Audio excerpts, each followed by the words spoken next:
Hello viewer, स्वागत है आपका मेरे YouTube channel study with doctor Pawan Oberoi पर। मैं doctor Pawan Oberoi, head of department faculty of commerce, Bhagwati college Meerut. Viewers, इस वीडियो में मैं आपसे डिस्कस कर रहा हूँ सीसीएस यूनिवर्सिटी मेरठ में जो एमकॉम सेकेंड ईयर प्राइवेट में जो आपका सब्जेक्ट है स्ट्रेटेजिक मैनेजमेंट, तो उसमें 500 क्वेश्चंस का जो मैं क्वेश्चन बैंक आपको प्रोवाइड करा रहा हूँ, तो उसमें मैं लास्ट पार्ट आपसे डिस्कस कर रहा हूँ, पार्ट नंबर 5। उसके बाद मेरे हिसाब से आपका स्ट्रेटेजिक मैनेजमेंट बिल्कुल ख़त्म हो जाएगा, तो 500 क्वेश्चंस हो जाएंगे।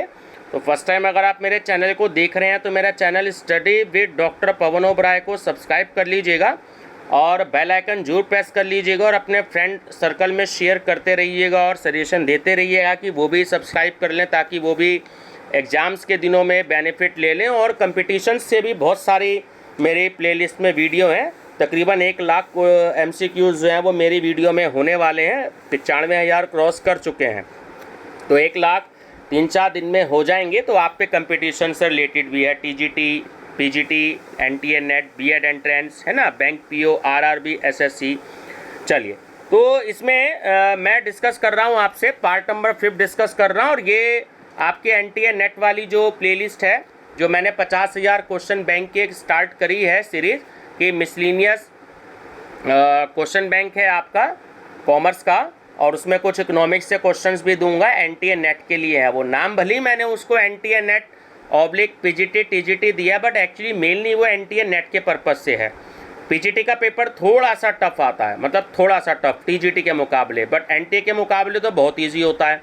बट क्वेश्चंस कभी कभी NTA नेट के वाले भी PGT में आ जाते हैं, तो इसलिए मैंने नाम एक ही दे रखा है, ठीक है ना। तो आप तैयारी उससे कर सकते हैं।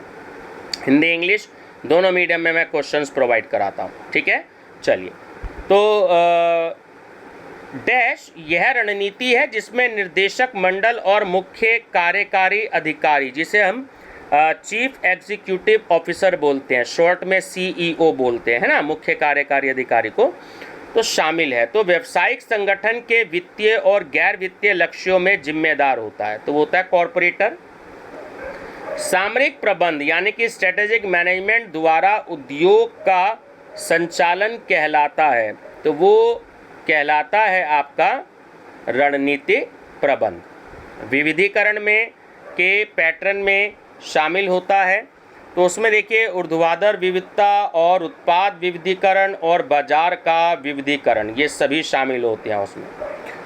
कॉरपोरेट स्तर प्रबंधन प्रत्येक रणनीतिक व्यापार इकाई को उसकी परिभाषा देने में मदद करता है, तो वो क्या होता है, तो वो होता है संचालन की गुंजाइश।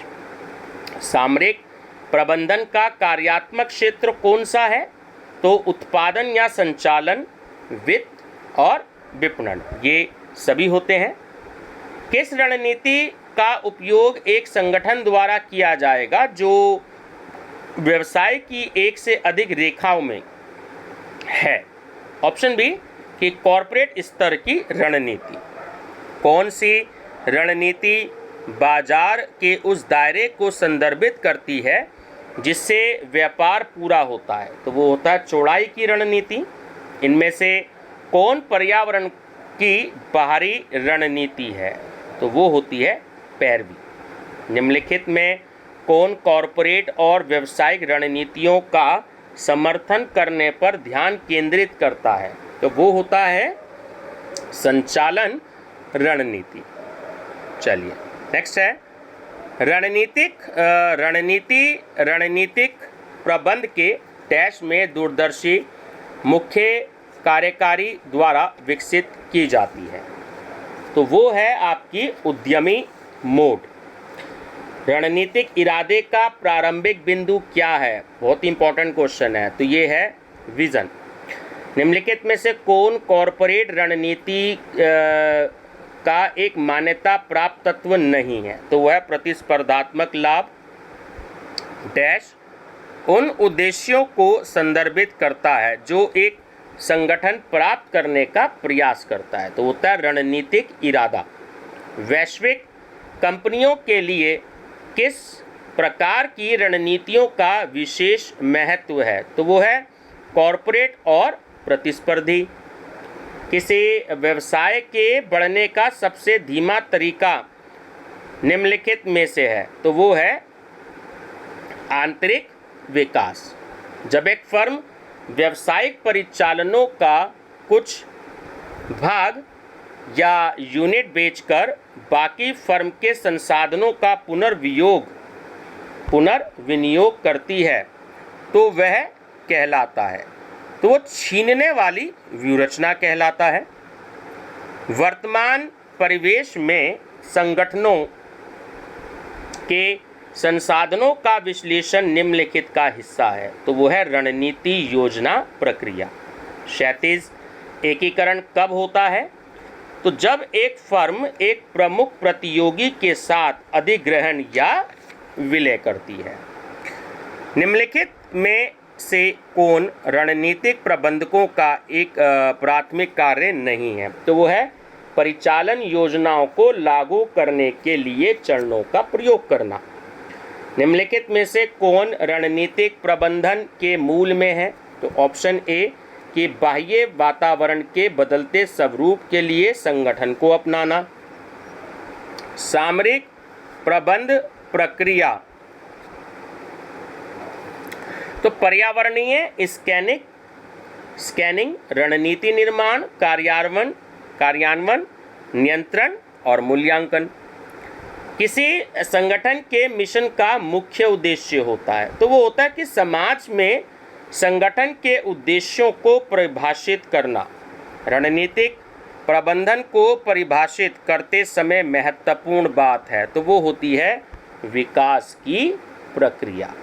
निम्नलिखित में से कौन सा व्यवसाय या व्यावसायिक फर्म को परिभाषित करता है, तो वो होती है आपकी व्यापार रणनीति। रणनीतिक प्रबंध प्रक्रिया है, तो देखिए तीनों ऑप्शन हैं इसमें कि उद्योग को शिखर तक ले जाने की एक प्रक्रिया, उद्योगों को चुनौतियों का सामना करने में निपुण करने की प्रक्रिया, शेष प्रबंधन को निर्णय लेने में सहायता प्रदान करने की प्रक्रिया। तो ऑप्शन डी करेक्ट है ये सभी।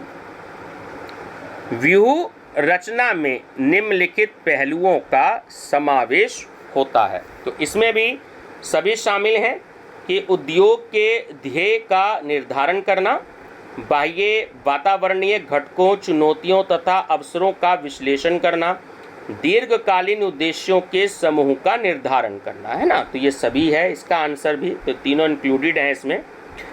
नीतियां सामान्य वितरण या समझ है जो निर्णय लेने में विचारों एवं क्रियाओं का मार्गदर्शन करती है। तो ये परिभाषा किसने दी, यदि कून्स व ओडोनोल ने। व्यूह रचना क्रियान्वयन में सम्मिलित है, तो तीनों सम्मिलित है, परियोजना, प्रक्रिया और ढांचागत। यहाँ ढांचागत की जगह संरचनात्मक भी लिखा हो सकता है, ठीक है, तो एक ही बात होती है। तो सही आंसर है ये सभी।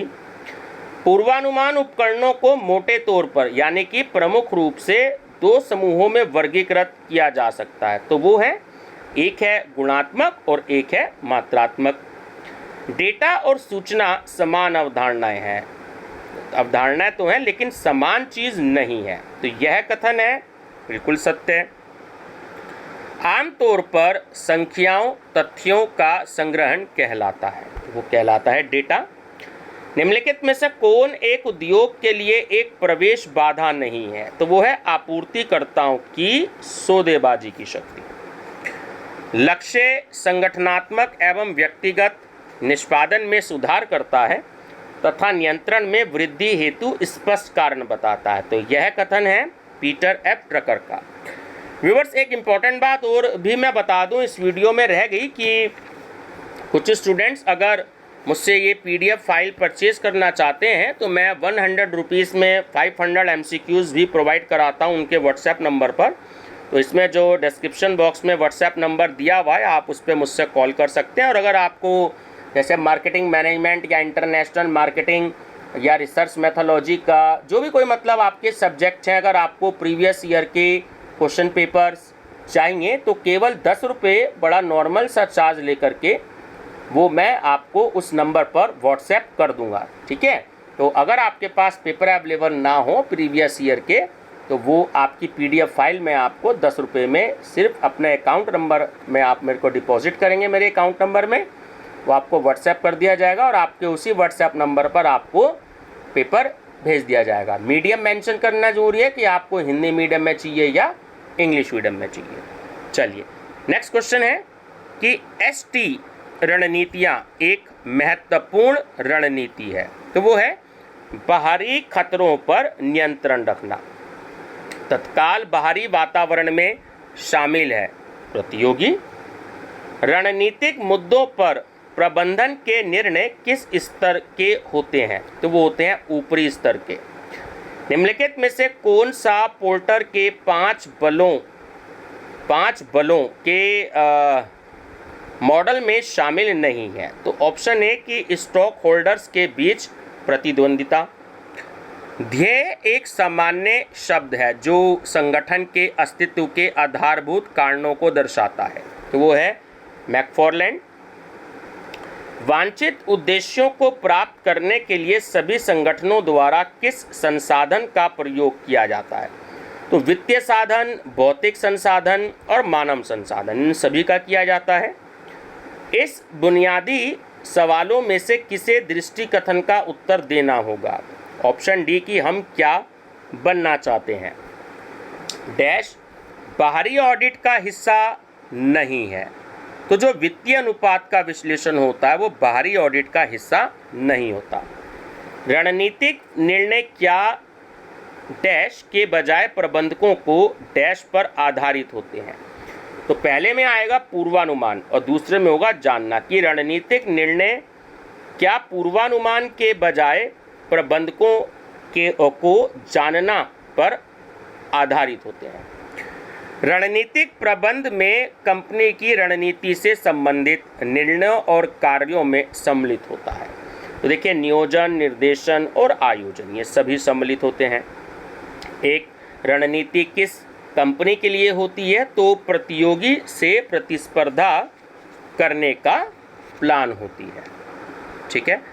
निर्णय लेने के लिए गाइड क्या है, तो वो होती हैं नीतियाँ। राजनीतिक चर पर महत्वपूर्ण प्रभाव पड़ता है, तो रणनीति निर्माण और कार्यान्वयन का पड़ता है। समाज में सीमित आय वाले परिवारों की बढ़ती संख्या से किस प्रकार की प्रवृत्ति का अनुसरण किया जाता है, आर्थिक। कॉरपोरेट स्तर वह है जहां शीर्ष प्रबंधन निर्देश देता है, तो संपूर्ण संगठन के लिए व्यापक रणनीति बनाने के लिए। सामरिक प्रबंधन अनियोजित क्रियाओं को योजनाबद्ध करता है, तो यह कथन बिल्कुल सत्य है। हितधारक शब्द का अर्थ है, तो एक व्यक्ति जो व्यवसाय से संबंधित है। संगठन के डैश का लक्ष्य कर्मचारियों के दिल और दिमाग पर कब्जा करना और उनकी भावनाओं और सपनों को जगाना है, ये होता है विजन। निम्नलिखित में से कौन शब्द सांस्कृतिक उत्पाद नहीं है, ठीक है। भावनाएं जो होता है वो एक सांस्कृतिक उत्पाद नहीं होते, है ना। व्यवसाय फर्म के दूरस्थ बाहरी तत्व वातावरण का तत्व कौन सा है, तो ये है एक राजनीतिक एजेंसी। चलिए, तो ये व्यूवर्स आपका जो पार्ट 5 है ये ख़त्म होता है। क्वेश्चन बैंक आपका मैंने आपको 500 क्वेश्चन जो हैं लगभग इसमें प्रोवाइड करा दिए हैं, तो जब भी आपका एग्ज़ाम हो तो आप जो है इसको बार बार पढ़ के चले जाइएगा। अगर आप 2 घंटे भी इसको ढंग से बैठ के कर लेते हैं तो आप 500 क्वेश्चन पढ़ लेंगे। मैं ये नहीं कह रहा कि आप 2 घंटे कंटिन्यू पढ़िए, क्योंकि आंखों पर भी जोर पड़ता है मोबाइल से। तो आपने मान लीजिए एक 20 मिनट की वीडियो देख लिए, फिर 5-10 मिनट का रिलैक्स ले लीजिए, फिर आप मेरी 20-25 मिनट की वीडियो देख लीजिए, फिर आप 5-10 मिनट का रिलैक्स ले लीजिए। अगर आप देखेंगे टोटल ओवरऑल टाइम निकाल के मेरी 20-20 मिनट की वीडियो है, 15-15 मिनट की, तो 1.5 घंटे की टोटल लगभग 5 वीडियो हैं 1.5 से 2 घंटे की। तो आप 1.5 से 2 घंटे में 500 क्वेश्चन पढ़ सकते हैं बिल्कुल आराम से। और अगर व्यूवर्स मेरे को कुछ और इम्पोर्टेंट्स का कलेक्शन मैं करता हूं, जैसे कि मैं कर रहा हूं, जैसे अगर मैं करता हूं तो मैं आपको जो है वो क्वेश्चन ज़रूर प्रोवाइड कराऊंगा, ठीक है व्यूवर्स। तो बने रहिएगा मेरे चैनल पर, और सब्सक्राइब ना किया हो तो प्लीज़ सब्सक्राइब जरूर कर लीजिएगा, आपका इसमें बेनिफिट होगा। Thank you viewers.